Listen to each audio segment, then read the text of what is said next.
Salutes. Salutes. Okay, this is a test run just to see how this is going to work.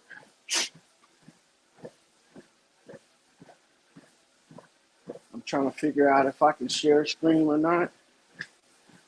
And make sure that I can do this without any complications. But I don't see where I can share screen though on mobile. Because I wanted to show something before I start this actual video. Because I'm going to be recapping my shorts and my videos when I'm doing my, my live streams while I'm walking and shit. But haven't figured it out yet. But while I'm here, let me see if I can show one of my, oh, that's not it. Boy, I tell you what.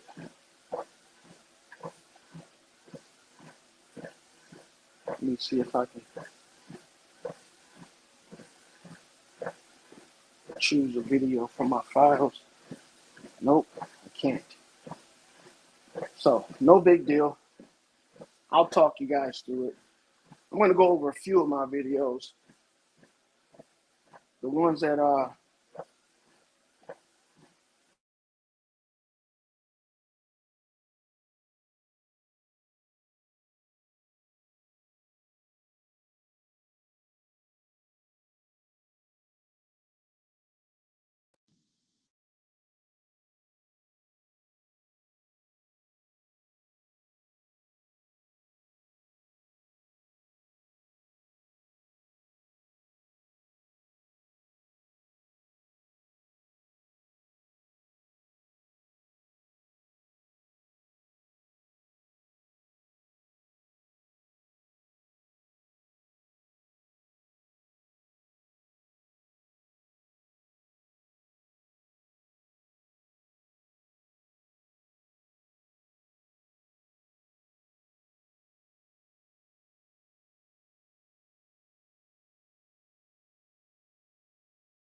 so it said that I'm muted. I don't know if you guys can hear me or not, but test.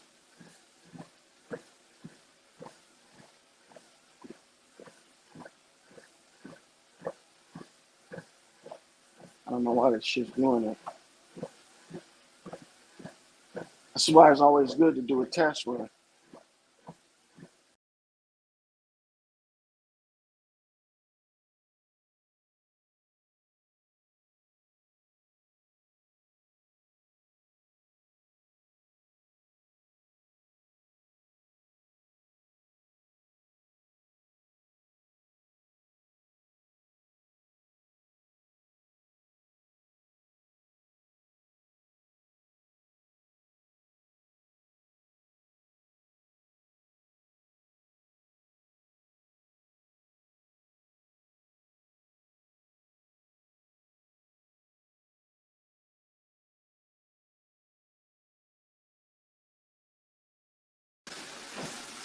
All right, so let's get into this, man. I know this is not going to be looked at by a lot of people, but I just want to start this back up because I used to do these walking talks for a while. So check it out. The story about Jesus and the man that was walking toward him that had the legion. This story is talking about something that's very prevalent in animals, especially animals of grazing or domestic. These animals eat what we think is nothing but vegetation, but low key they actually eat meat as well. For instance, the pig, the cow, the horse, the sheep, the lamb, the goat, and also the bison. These animals were said to only eat herbs and grasses, are pretty much vegetarians, right? But what people don't realize is that they're not vegetarians. They're not wholly vegetarian. These animals are omnivores. They eat meat any opportunity they get. So these animals pick up different types of bacteria from the meat they eat, as well as the vegetation that they eat as well. Because there's a lot of bacteria that lives in vegetation. And that's how we get our yeast cultures from nature. We didn't create yeast. It was growing out in nature freely, and it was put into the fungus category because of the way it multiplies, the way it grows, and how it uses photosynthesis as well as electrolysis to live and thrive. So check it out. The animal I'm referring to is the sow. And in that story, you had the pigs that were utilized to house the legion. Now, the reason why I'm talking about this is because I believe in my studies that this is a story about a very common disease that used to plague the nations back in the day, still plagues some corners of nations in the poverty-stricken areas. And this disease is called Legionnaire's disease.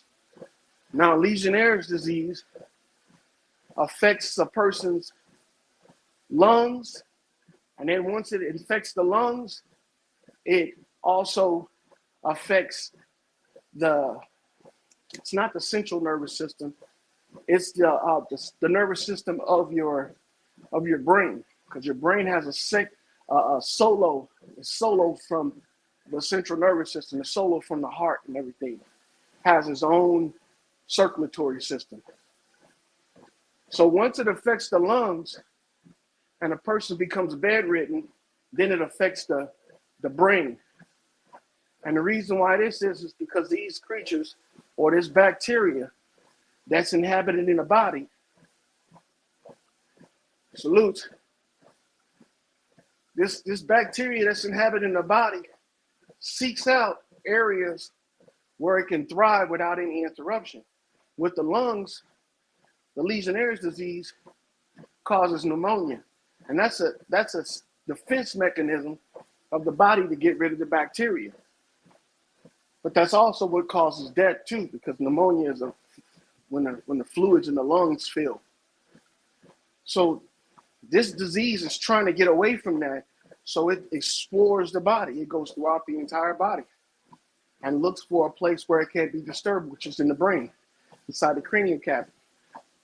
And people that suffer from this disease suffer from dementia-like symptoms when they get ready to pass. And this is because the disease has been left so long and untreated that it just takes over the entire body.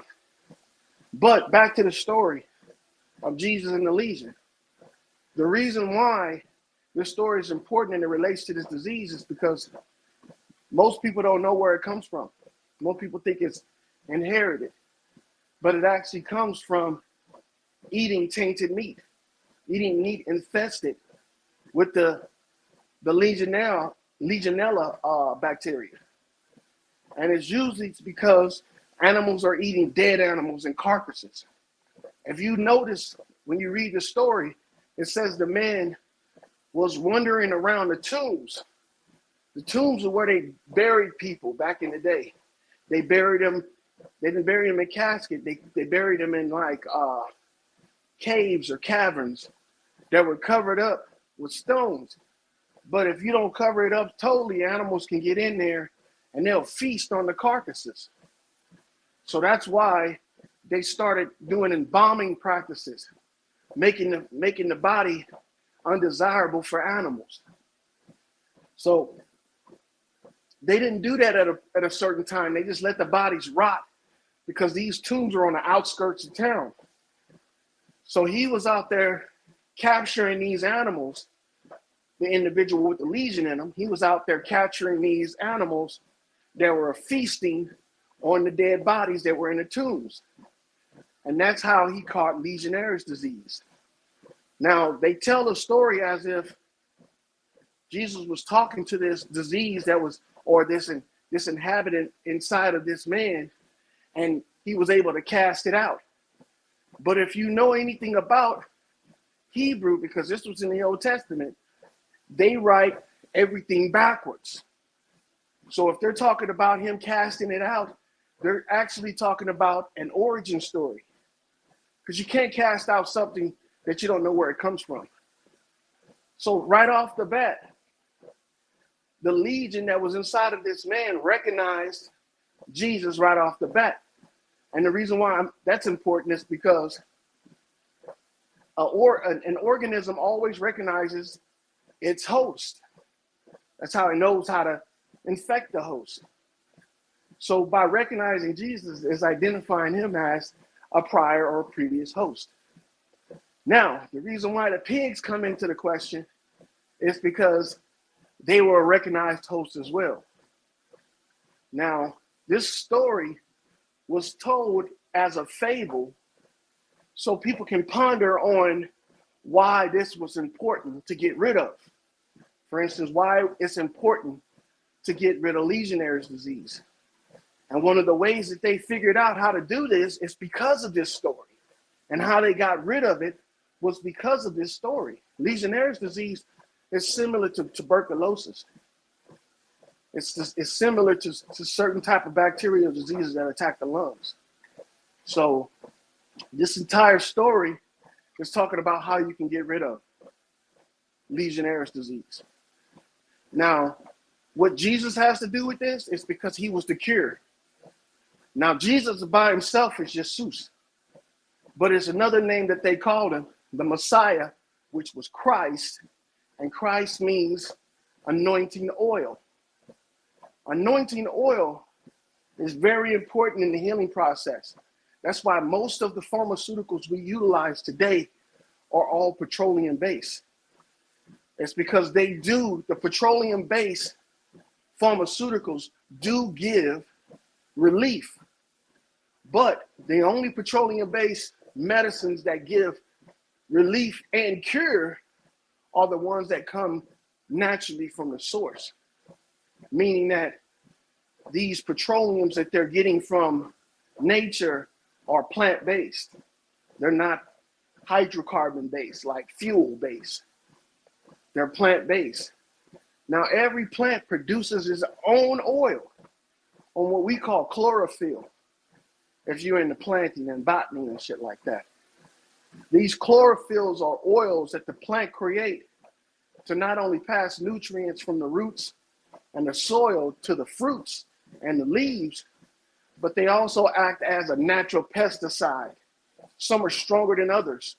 The stronger ones we know as poisons, right? And these affect us as well because we're living beings.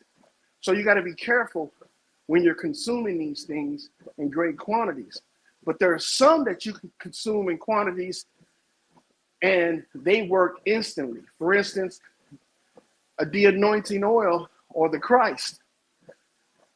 Back in the day, we all talked about the nativity and what importance the nativity was to creation. The nativity was Jesus born in the manger. But the story they didn't tell you about is the three wise men. The three wise men brought 3 gifts to Jesus. And these gifts were not, they weren't spoken about. They were gold, frankincense, and myrrh. Well, these are 3 oils. I know gold, if I tell you that gold is an oil, it's going to throw you off. But yes, it is an oil. Because at one time, they called a certain particular oil the golden oil. And that oil was actually olive oil. You can look it up. Anybody can. It's been talked about for years. It's the golden oil. So when you mix those 3 oils together, frankincense, myrrh, and olive oil, you get what they call a cure-all or a cathlicon, a poultice. And if you take this, and you can also utilize it in an aerosol form as well with a diffuser, and everybody should know what a diffuser is. And if you don't, I'll give you an example. Those old school perfume sprayers they used to have where you push the little pump on the back or the little ball on the back and it sprays the mist of perfume on the user. That is a diffuser. And you can utilize that with those oils to make you a diffusion of those three oils, the poultice. And you can inhale that, and that will cure the lungs of different types of bacteria. Now, they utilized this back in the day, but they utilized it with kerosene. Now, believe it or not, that cured millions of people of tuberculosis. We don't use that today because now we have pharmaceuticals that could do the same thing. But that was the cure for tuberculosis, as well as Legionnaire's disease back in the day. Now, most people ain't gonna get this story because they're listening to preachers and teachers that want them to see the spiritual aspect of it. But in actuality, spirit means breath.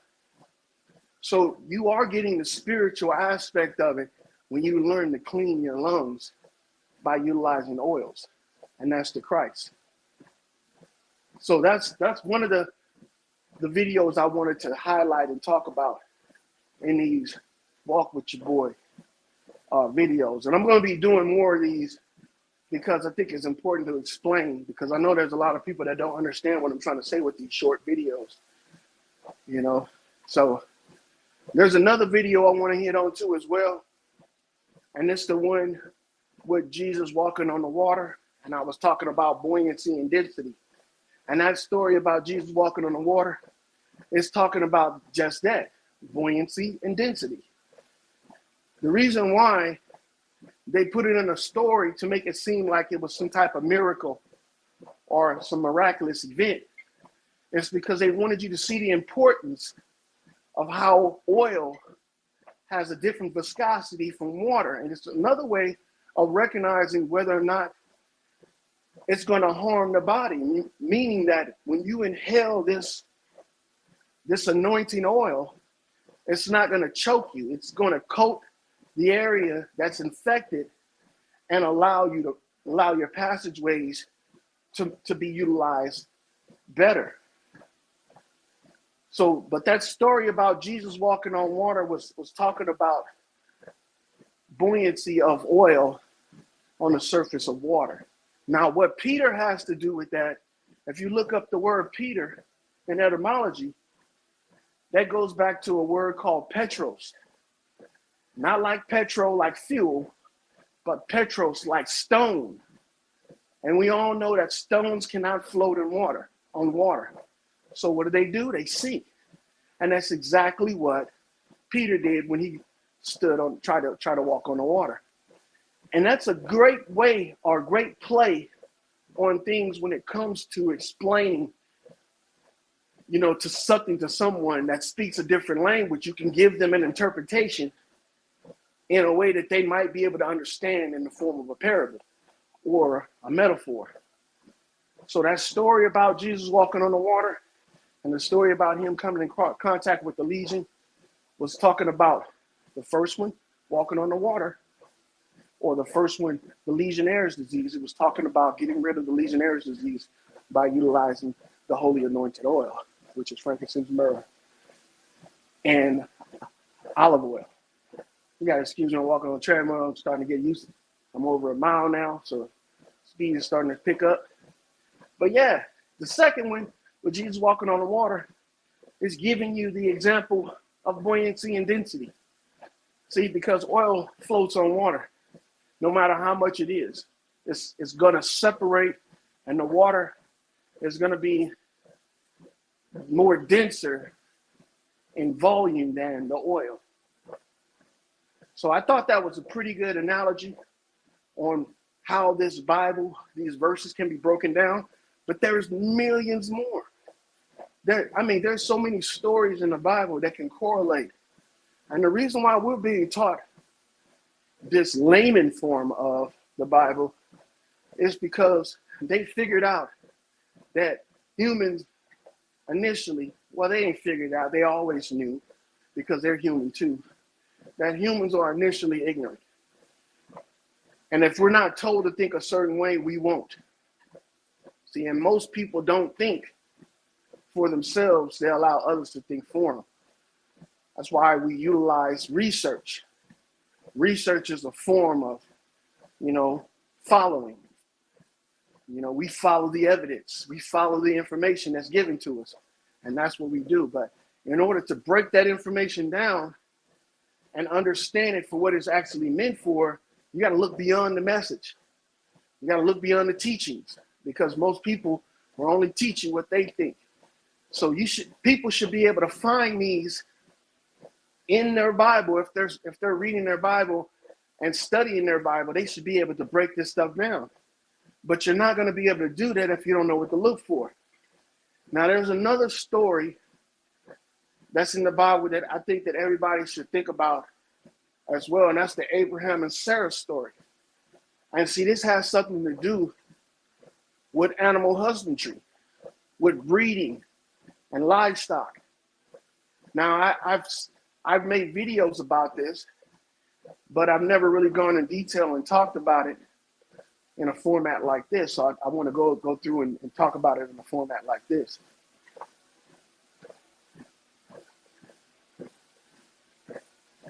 Salute, none your business. Appreciate you coming out. So let's get into this Sarah and Abram story. And I'm not going to go too far into it because Hagar and Isaac also have a part to play in it. But I'm just going to briefly go over it because I got another one I want to talk about. And my walk is almost done. I'm at the 2-mile mark now. So the Abraham and Sarah story was about an infertile breed of bovine or bovid. If you haven't done etymology on Abraham's name and Sarah's name, then I advise people to do that, because this is a form of study as well. And you will find out that Abraham's name actually falls into the category of a species of land animals, and it's called the bovid. And the reason why it's called the bovid is because it was a unique breed. It was a cattle or a bison, and this animal for a long time was the food source for humans all over the world. The bison fed the entire world at one time because they are a hardy animal. They could take the cold, they could take the heat, and they weren't susceptible to too many diseases. But when they were hunted to near extinction, they needed a way to repopulate. They needed a way to repopulate the herd. So they tried artificial insemination. And what they tried to do was selective breeding to get a breed of bovine that would breed every 3 months instead of every 6 months. So they can breed these animals 4 times a year instead of 2 times a year. And they came up with what we have today as the domestic cow. But they also had a few different versions as well. The sheep, the goat, the lamb, the horse. Believe it or not, these animals are domesticated. These were bred into existence. Just like the domesticated animals we call pets. They were bred into existence. Now, these animals, once you breed a few generations of them, can't breed with their counterparts for some reason. It's just like when you have a mule that comes from a horse and a donkey, the mule is sterile for some reason. But you can always artificially inseminate a mule in order to get an offspring. And this is where Abraham and Sarah came in. They developed this way of breeding these animals artificially, and Sarah was the key. That's why the story always refers back to her, when in the beginning it talks only about Abraham. And now Abraham was lot number 1 of the series of breeding that was done to create the domesticated bovine or bovid. That's why the story about Lot and Abraham and stuff like that, they put all of these stories in between the true message in order to captivate the people that are listening. That way they'll get, the message subliminally and subconsciously over it consciously. Because most people, they don't catch on right the first time, because it's like explaining something to a little kid. Let's say you're trying to teach a little kid how to tie his shoes. Think about how many times you had to tell him this loop goes over that loop, and you got to put this rabbit here and here. You know what I'm saying? It was like, we have to break this down and put it into layman terms so the person, if they can later on, think about the conversation and maybe get the gist of it. But that's not how it works, especially when you're continuously being taught in that fashion. At some point, people have to be brought out of ignorance and into the light. They have to be, told that, hey, that was a parable, that was a metaphor, and this was the true meaning of it. But they never got around to that because the story itself became too popular. So the story was that God works in mysterious ways, that Sarah and Abram were able to have babies well up into the hundreds, and that their child became the progenitor of all nations. But in actuality, all nations of bovine. That's what it was. Sarah's name actually means serum. And there's a serum that was created in order to house the bovine lineage and able to be artificially inseminated into a lot of animals. Like today, there's rarely breeders of cattle that breed the normal way. Yeah, they have bulls, but it's less likely for a bull to impregnate a cow normally in nature. So what they do is they extract the semen from this animal and they allow the animal to go free, and then they utilize that semen to artificially inseminate. But while they have that semen, they don't go straight from the bull right into the cow. They don't do that. They have to grow the semen because what they realize is that if it doesn't grow and mature, it's less likely to take. It's less likely to impregnate the cow. So where they grow this is inside of a serum. Now that serum consists of fetal bovine tissues, or what they call liquids or slime. And this has the Hindu talk about this too when they talk about the kundalini, the kundalini. The kundalini, I'm making a short right now about the kundalini and how it works. It doesn't have anything to do with the chakras. That's why it's located in the root, which is where the growing of an animal is. And that's also human, where a human growing is. And it says the kundalini is a serpent that's coiled around the base of the spine. Now that right there is a metaphor. The serpent coiling is what they say is actually in the semen. And they show us images of the semen as being all of these little snakes, right? But in actuality, the semen is actually what the serpent is. Now, I know people are going to say, well, in science, they already proved that it was these little sperm cells in there, billions of them. But that's not the case, because back in those times, they also called water a serpent. They said water was the liquid serpent because of the way it moved. It was fluid, so they call these types of things, when they described them, they gave them names that people can relate to, like serpent. So the serum of Abram was allowed to live or grow in this serum, which is Sarah, until it was able to produce. And that's how the story of Abraham and Sarah, that's why it's important. Because that's some of the technology we use today in order to have families. Salutes, 4-5. Yeah, I'm up here yapping, man. This is supposed to be a test video, but shit, once I start talking, man, I can't stop. So check this out. I got another one for you. That's 3 stories already. One about Jesus and the Legion, which talks about legionnaires. And I advise people, don't take my word for it. Go and check this stuff out. Talking about Legionnaire's disease, because the legion was cast back into the pigs and put into the water. Now check this shit out. You can not only catch Legionnaire's disease from tainted meat, but you can also catch it from drinking tainted water of animals. Legionnaire's disease is a bacteria that's almost like trichinosis. Some people even think that it's trichinosis. So they'd have to do specific tests to rule it out. But some people say that that's trichinosis. So that story about the legions was talking about Legionnaire's disease.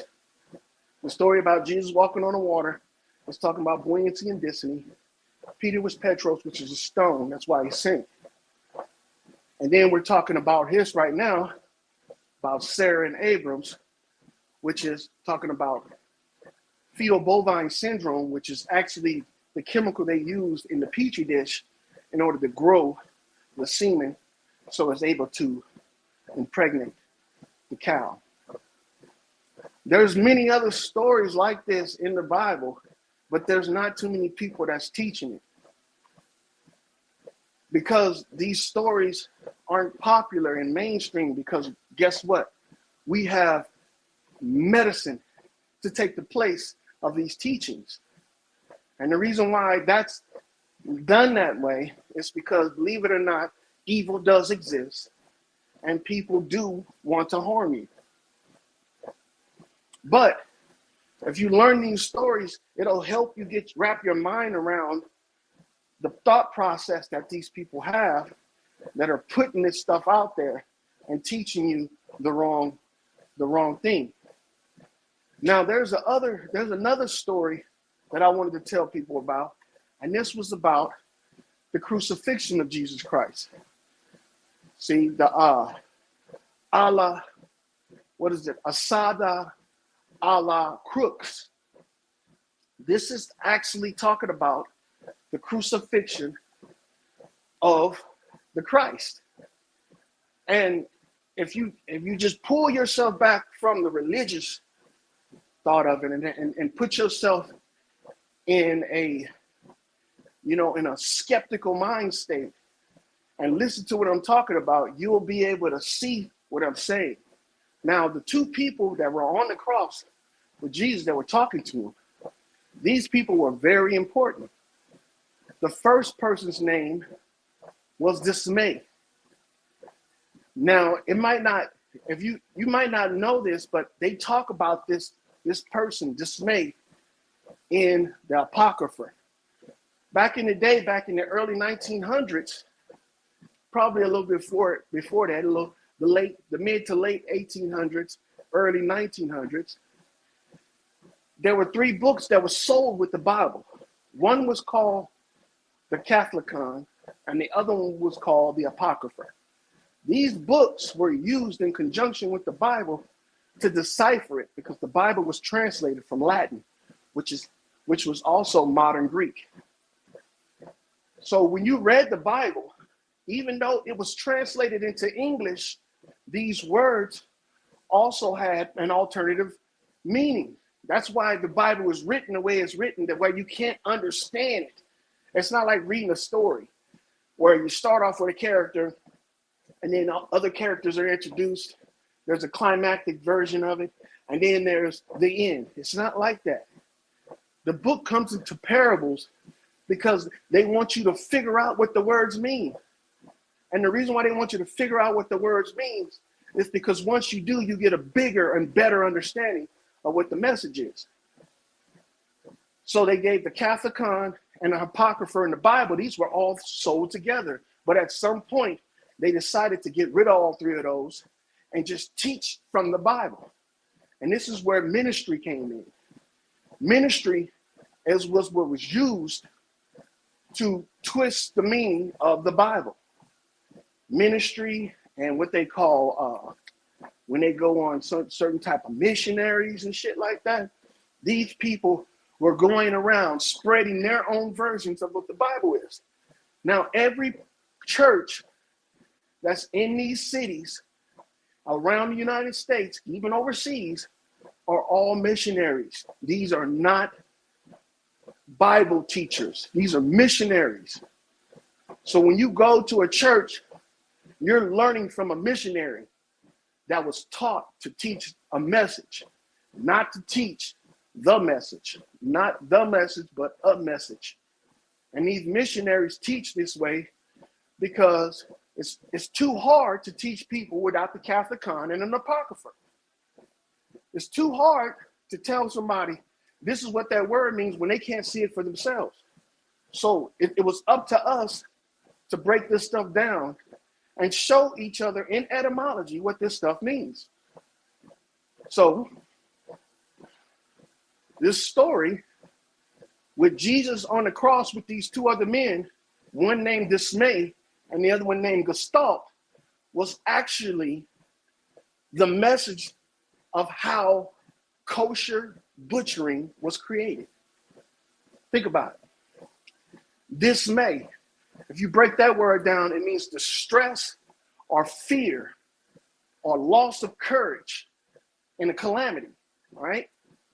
And then Gestalt is it's like saying this is our motto.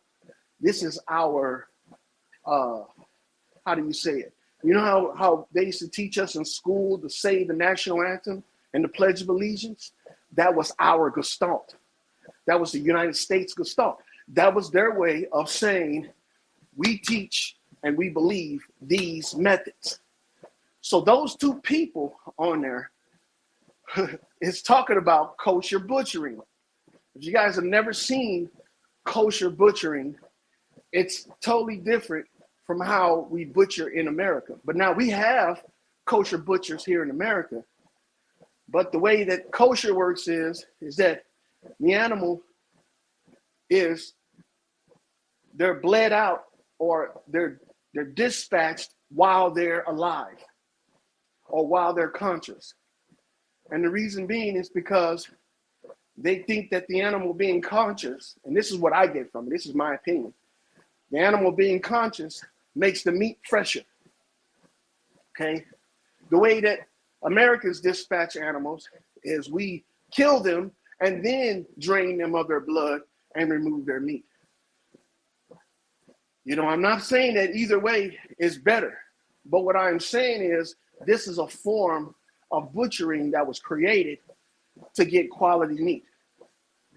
So believe it or not, that story about Jesus and the two thieves was an introduction into the culinary profession of kosher butchering.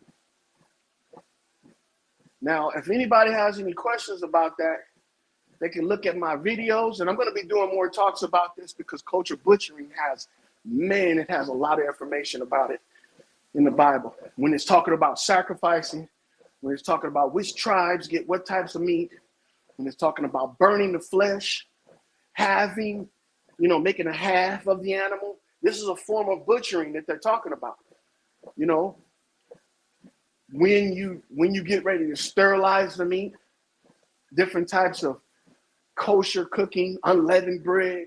The reason why unleavened bread is such, a sought after form of cooking, making pastries and stuff like that, and the reason behind that. So that story with Jesus and the two, coming up on 3 miles here, guys. That story of the three men, Jesus and the two thieves, if you look into it, Gestalt and Dismay. Check them out, man. Gestalt and Dismay. These are two things utilized in the creation of kosher butchery. So this way of looking at the Bible gives you an insight into something that certain people have been practicing for generations. And the reason why they've been practicing this way is because they've gotten positive results. You know, the reason why it's taught the way that we were taught is because it's to pacify the curiosity of what this book is. Now, if I just told you that the book was about philosophy, farming, animal husbandry, and culinary, you would be like, man, that ain't shit. Ain't nothing spiritual about that. But there's a lot of spirituality in this, because the spirituality comes from the actions and the thought behind the actions. That's the spirituality of it. You know, and if you look up the word spirit, it means breath. So we're utilizing that the wrong way. Spirituality has some type of meaning like healthy breathing. That's how we get the Holy Spirit. You know, it has stuff like, you know, heavy breathing. You know, so these things, if we recognize what they are, we'll be able to utilize them better. And there's another story that I wanted to tell you guys about. And this was a story about Adam and Eve. And this story, I'm going to stop it after this story because it's pretty long. This story right here with Adam and Eve was about Adam being born and being the dismay of the mother. Now, the dismay of the mother, we would assume is Eve, right? But if you look up the word Eve in Hebrew, the word that they have for it is shatah. And that's a word that actually describes a location north of the Jordan River. Now, the reason why that's important is because the term north has always been utilized as a term for the Most High. And the reason why the word north is a word for the term the Most High is because the northern region of this world is the highest elevation, meaning that it's the highest plane of existence that we're on. If you're living in the United States, you're living on the lowest plane. And by living on this plane, in actuality, we're all circling, we're all walking around the Most High. You know, so the Most High is always there, it's always present. And then that's another reason why, you know, because I got into a conversation about this with some of the guys. It's another reason why the compasses work the way they work. And the reason why the compasses work that way is not because there's a big magnet at the center of the earth or that there's north and south poles. The reason why that works is because it as being the most highest elevation on this plane, it's actually in the area where the most disturbance is. For instance, if you're walking, let's say you want to walk up the highest mountain in the world, right? On the ground at the base of that mountain, you're going to feel normal wind temperatures. You're going to feel normal wind gusts. You know, it's going to feel like a typical, you know, environment. But as you start to ascend that mountain, now you get the harsh winds, the cold weather, and you get the lack of air. And it's not really the lack of air. It's actually the reverse of that. When people go up on higher elevations, it's not, they can't catch their breath because there's no air up there. They catch their breath because the air is more dense. And the reason being is because you're talking about this large obelisk piercing into denser layers of atmosphere. And that's what they're talking about when they're talking about this Most High. And that's where, when you're digging into this location, guess what the atmosphere is doing around the mountain? It's being distorted. It's being agitated because now we have denser air being forced up against this mountain. And believe it or not, even though that mountain is not metal or it's not some type of conductive material, which it probably is because it has all the minerals in it, it's creating static electricity. Now this Most High that's elevated inside of the densest parts of the atmosphere, it's creating mass amounts of electromagnetism. It's not because of the soil, it's because of the friction and the pressure from the atmosphere coming across that mountain. And since it's so large, the higher the elevation, the more energy it creates. And we can almost account that to density and buoyancy. So in actuality, what causes the compass to move and point in the northern direction is not magnetism, it's interference. That's why if you ever take a magnet and you put it close to the compass, the interference is overtaken by the direct interference from that magnet. So I know that sounds complicated, and a lot of people they might not even understand what that means, but that's the reason why most of those terms are used, the Most High and the North. Now, the reason why I even said that is because what Eve means is a location north of the Jordan River. If you look on a map and you look at the Jordan River, which is in Egypt, right, you will find out that there's a lot of prominent locations north of that. And shit, it doesn't say which one. And the reason why they don't say which one is because anything going closer to the agitation or the magnetism is going to be more fruitful and more fertile. So it's going to, it's going to be more, the ground is going to be more, susceptible to growing and having things come from it. And that's what that description means. Now, they say that all of this stems from the creation story, which is when it starts off, it talks about everything that was created. But then it gets to Adam and it says that he was created from the dirt. Now check it out. Again, that talking about the dirt is actually talking about this location north of the Jordan River. Why else would we think that a man can be created from soil? And believe it or not, the word man doesn't mean human or a person. It means a featherless plantigrade bipedal from the genus Homo. That's what it means. It means an animal that walks upright on two legs. And there's a lot of animals that walk upright on two legs. Birds, you got some primates that walk like that. We also have, certain four-legged animals that have learned to walk like that too as well. For instance, I've seen dogs walk on their hind legs that didn't have front legs, and that was their only mode of, moving around, was just walking on those hind legs.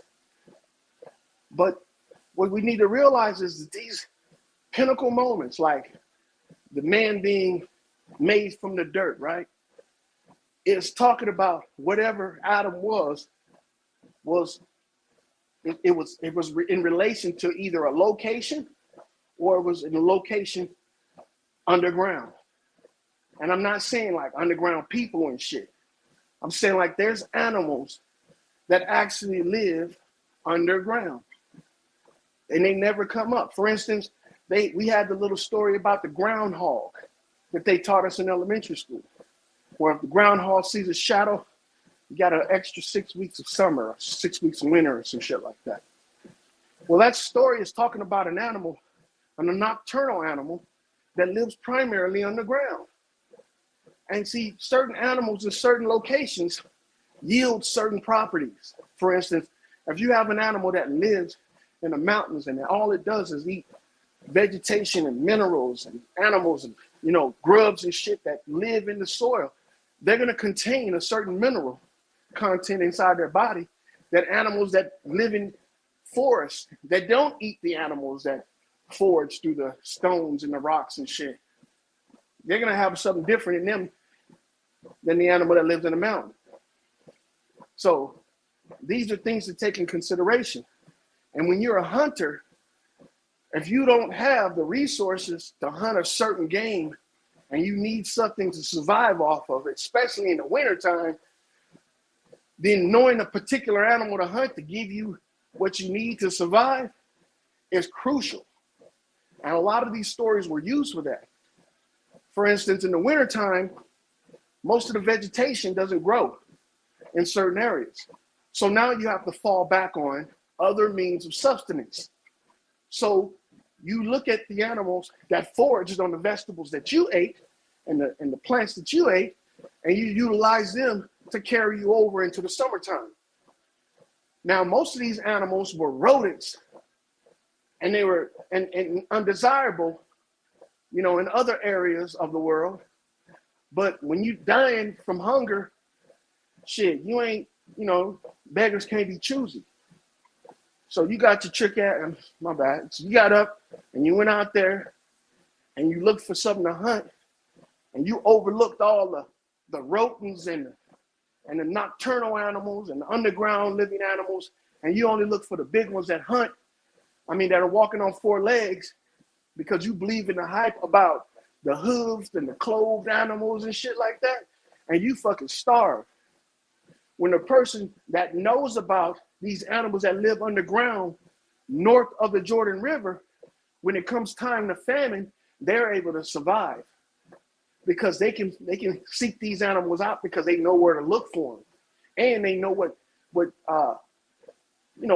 they provide, what nutrients they provide to the body.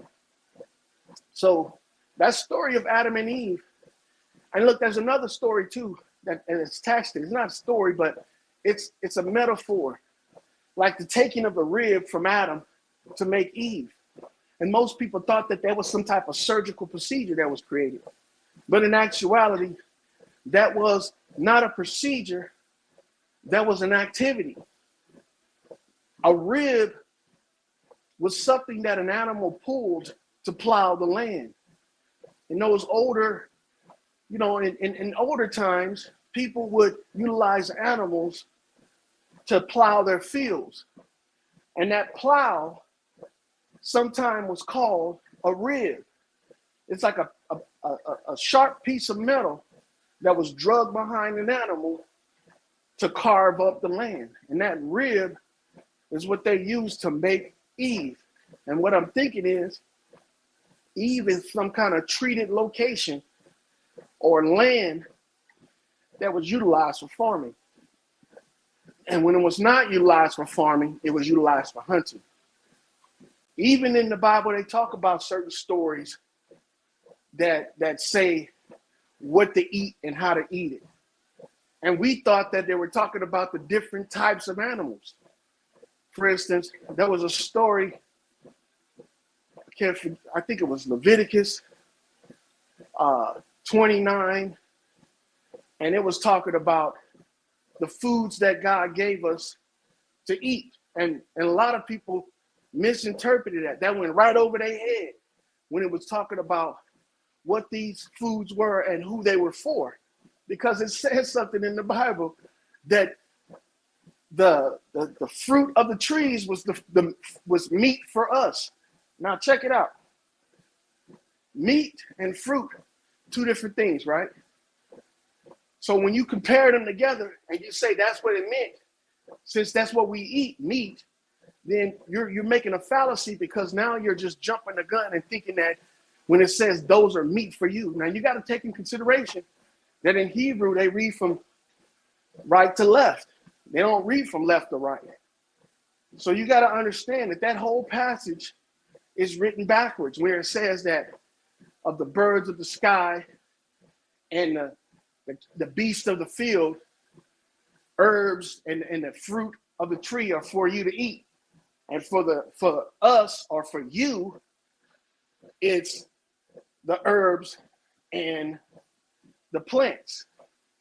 So we don't realize that you is saying that for you, it's in reverse now. The birds of the field and the beasts of the field are for you. And at the end, it says that all things that God created are as food.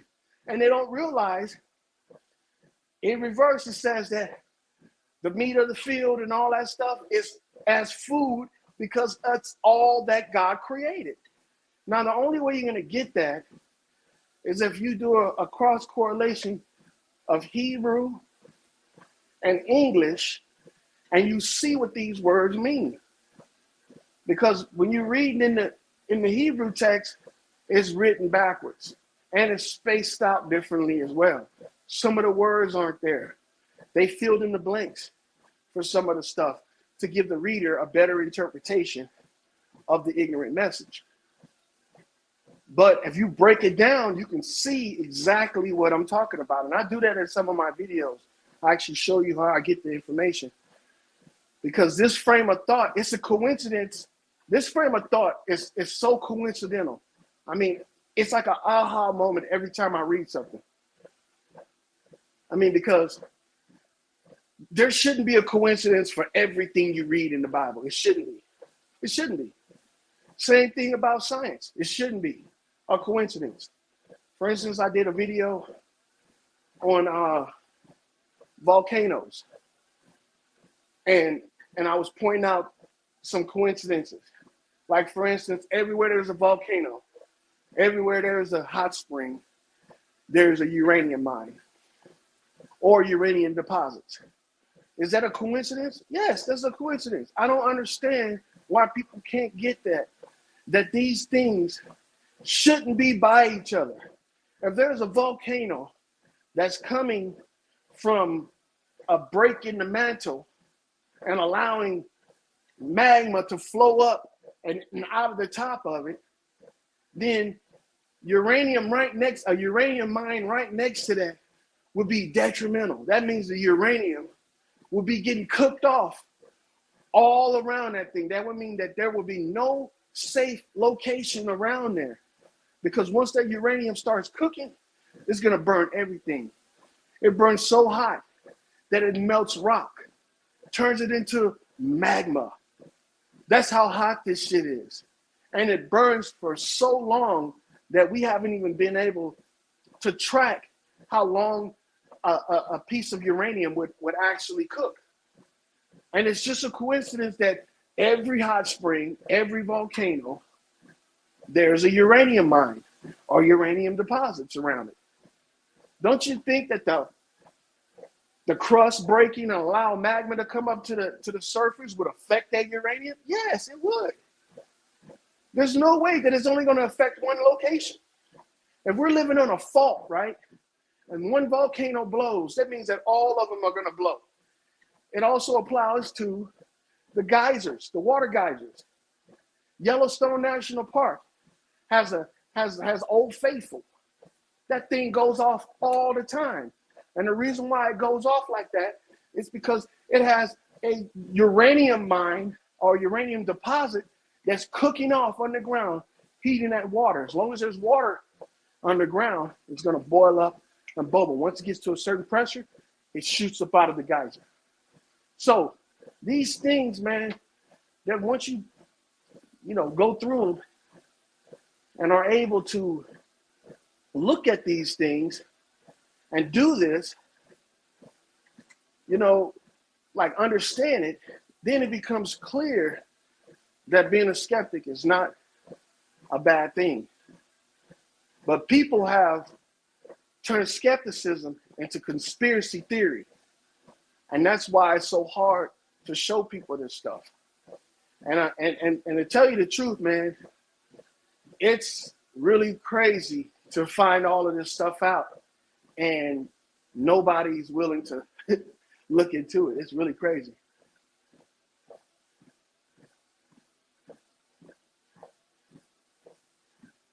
Salutes, LSP. Thanks for coming out, brother.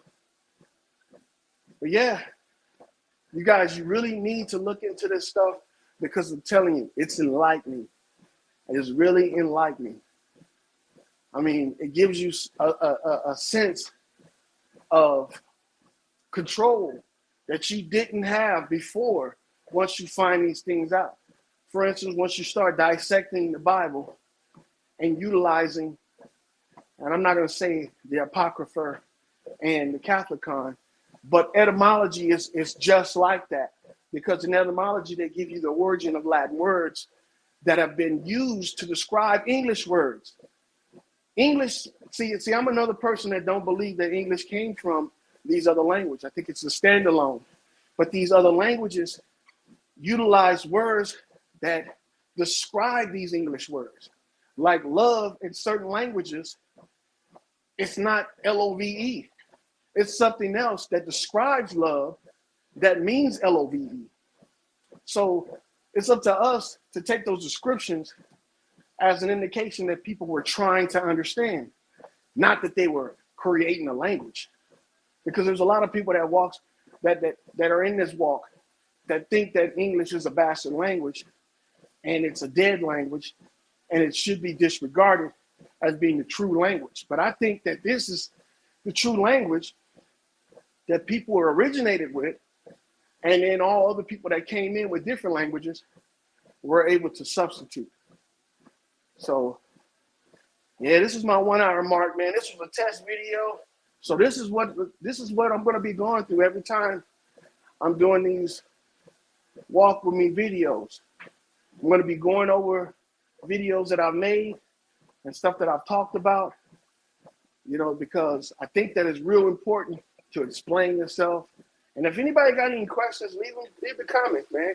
Good or bad. I'm not going to fucking discriminate. You know, like, subscribe. And hey, man, check your boy out. I'm making these videos. I'm doing it because it's hard to come. How can I say this without being disrespectful? It's hard to communicate with people that aren't like-minded, pretty much. People that aren't like-minded, it's hard to communicate with them because they have a short attention span. And when you have a short attention span, you need that fast food learning.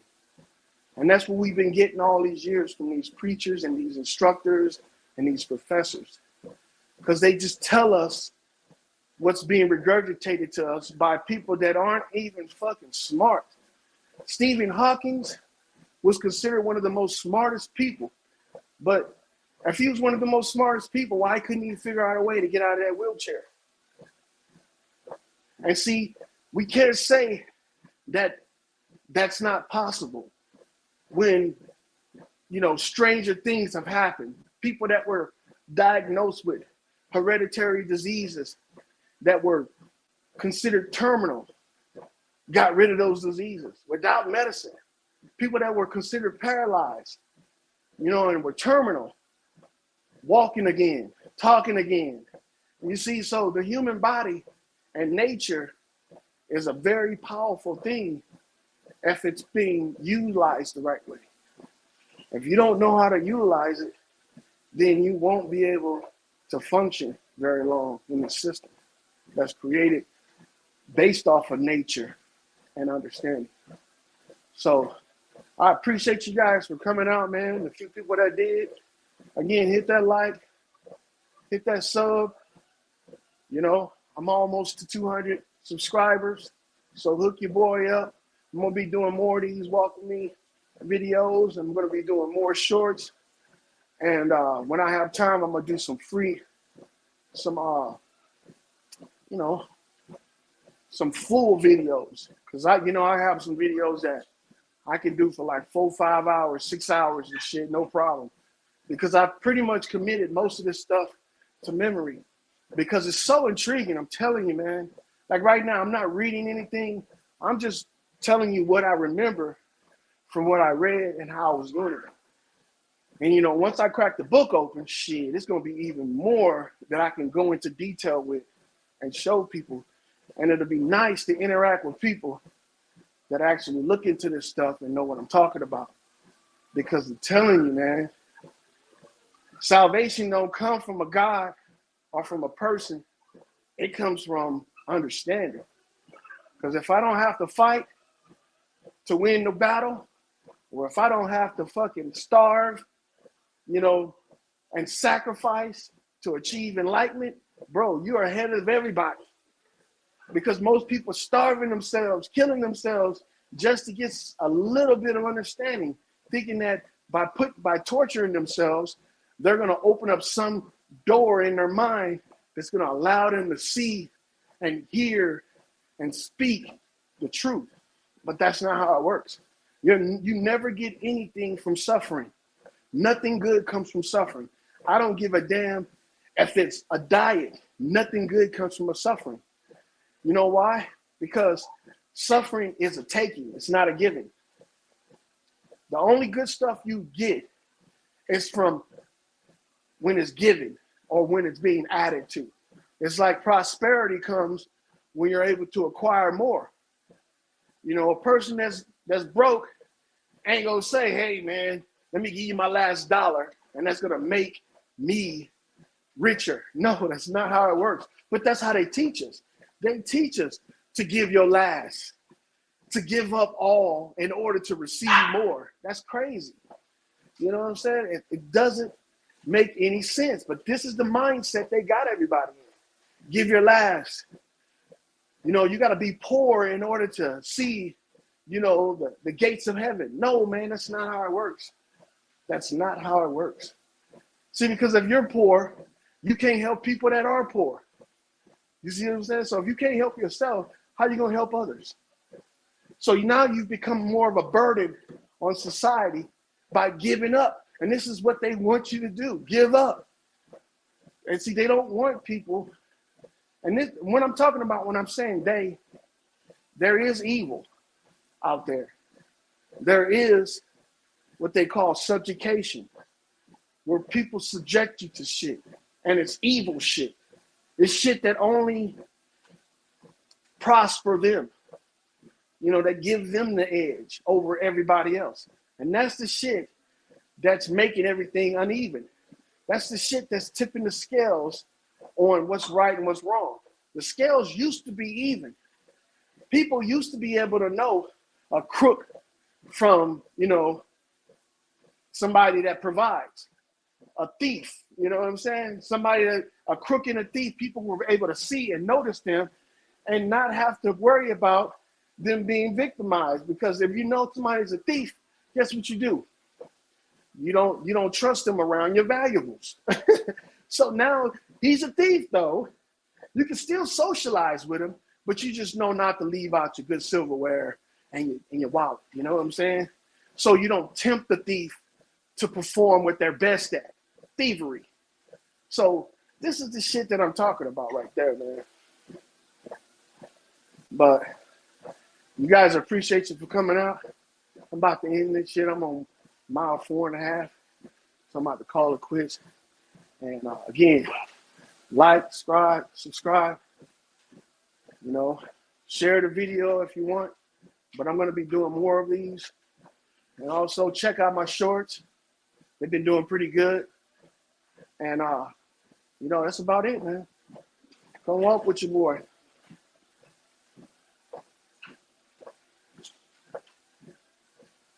Salutes.